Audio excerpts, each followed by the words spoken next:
दा गिबियावनो बयनिसिमबो आंनि सिनायथिखौ होग्रोनो सानो। आंनि मुङा देरहासार बसुमतारी। दा आङो क'क्राझार गभर्नमेन्ट कलेज स्टुडेन्टस इउनियननि जेनेरेल सेक्रेटारि। दिनै जोंनि क'क्राझार गभर्नमेन्ट कलेजाव जोंनि KGCSUनि इलेक्सन जानानै थांदोंमोन आरो बेयाव मोननै टीमा बाहागो लादोंमोन। मोनसेया जाहैबाय टीम इउनिटि 2.0 आरो मोनसेया जाहैबाय टीम इन्टेग्रिटि। दा बेयाव मोननैबो टीमनिफ्रायनो देरहादों। टीम इउनिटिनिफ्रायबो देरहादों आरो टीम इन्टेग्रिटिनिफ्रायबो देरहादों। नाथाय दहाय जोङो ससियेल मिडियायाव नुबाय जेब्ला टीम इन्टेग्रिटिनिफ्राय GS देरहादों हय लिनिन ब्रह्म, जों बेखौ कंग्रेचुलेसन जासियो फंबायखौ, मानोना बिथाङाबो दा सासे GS जाबाय कलेजनि। नाथाय जेब्ला बियो बरायजायो बयजोंबो, अब्ला जोंनि कलेज गेटआव माखासे मानसिफ्रा फैनानै मा भिडिअ बानायदों एसेबो खोनासं। बे आंल' नङा, बयबो नुदों। आं भिडिअखौ देखायनोसै नोंसिनो, खोनासंबानो जाबाय।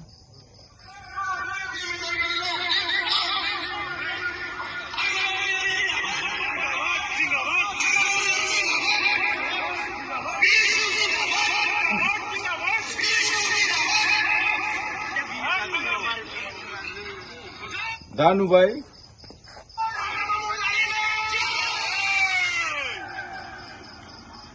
नुगोन बे भिडिअआव जेब्ला सोर आननोन मानसिफ्रा फैदों मिथिया जोङो, जेब्ला बिदि स्ल'गान होयोना जोंनि स्टुडेन्टफ्रा गोदाव सोराव जाजोब्बाय।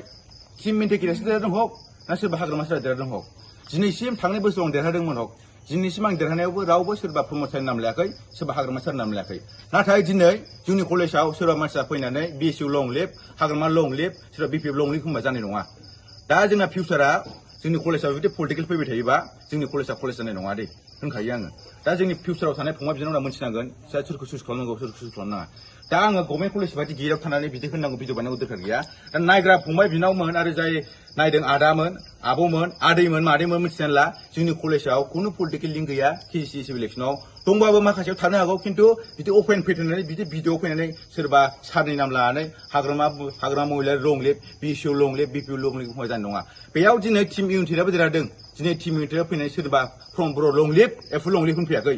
नाथाय सोरबा मानसिया फैनानै मा फैदों BSU लं लिभ, हाग्रामा महिला लं लिभ। बे जायो नामा? बेखौ जुदि खोथाखौ लाबाय थायोबा जों सानो जोंनि परिबेसा फिउचाराव मा जालांगोन बेखौ जों मोनथिखासिगौ।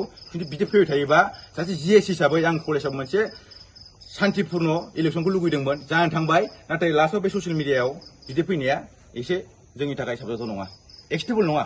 बेखौ जों मालाबा मानिनो हाया।